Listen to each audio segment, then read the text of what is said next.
Nobete lisolo mbisi na mai. Sono yoka lisolo te yoka tina suka. Na mokili tolinga na bien te parce que tozo exemple mbisi na mai te. Mbisi nakati ebale penepe na mai.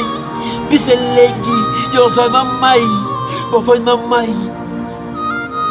Sentiment bolingo mai omona tali mbisi abi chéri partout kozala na bozala na yo.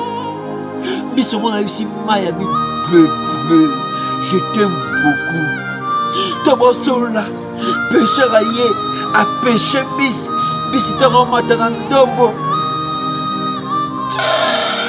mbisi amata atali mai. Mbisi aleli mai bébé otiki nga nakende. Dieu méchant mai. Mai napesa lela aleli te atali biso mai aseki. Pesa continue avec mai bébé tiens moi chéri olobaka otikanga te ozalanga partout otikinga bapeshe nga pa pécheur. Biso ayusi mai abikobanga te kende partout okende na ozala na yo. Mbisi na kati ya wenze ntiti bamatela mbisi mai aza te bantiti bamatela mbisi. Mbisi aleli mosa mai. Mbisi atala boye mama moko ayasomi mbisi asui mbisi ake na mbisi na ndako. Mbisi susi ya mai. Mai aza te mama azwa kati mbisi alongo mbisi sali te tu ya bongo na ye akati mbisi lopele. Mbisi atala boye mama sopi mai po pase mbisi. Mbisi ntango amoni mai mbisi aleli mai oyo mai alobi bebe nalobaki na kozala partout. Mama moki desu mai yango mbisi atikali ye moko.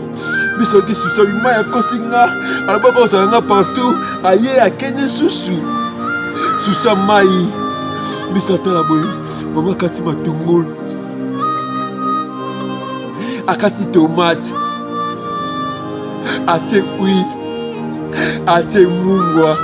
Mbisi atala boye mama te mai comme supu. Mbisi ntango amoni mai mbisi aleli mai oyo mai alobi bebe nalobaki na kozala no partout. Mbisi na mai bazotoka na nzungu sentiment bolingo. Mbisi na mai bazotoka na nzungu sentiment bolingo.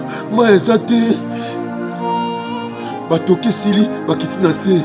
Mama azwi mbisi ate mbisi na sani alalisi mai comme supu. Mama mikolia mbisi mbisi akolia soko mbisi na kati ya libumu asetrouve ye moko mai aza te. Mbisi aleli lisusu mai akosinga alobaka ozala nga partout me nasetrouve na libumu ye aza te. Mbisi atala boye mama ameli mai. Mbisi ntango amoni mai na libumu mbisi agangi mai oyo mai alobi bebe nalobaki na kozala no partout. Na mangonga moke mama ake na nsima apres kolia apres kobimisa mama ake na nsima abimisi mbisi ye mo na kati ya kizi. Mbisi asetrouve ye moko mai aza te bantisi bakontinue kolanda mbisi. Mbisi atala boye mama sopi mai ezwi mbisi ememi ye ti na kati ya dali. Mbisi ntango amoni mai na kati ya dali mbisi agangi mai oyo mai alobi bebe nalobaki na kozala no partout. Esili bongo te camion ezwi eye ezwi mbisi na kati ya dali mai eza te. Mbisi baomemi na kati ya mutuka.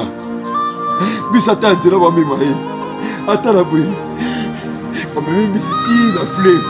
Mbisi ntango akomi na fleuve amoni mai mbisi agangi mai oyo mai alobi bebe nalobaki na kozala no partout. Tolingana kwa mbisi na mai ko bautaki na ebale mpe bazongi na ebale.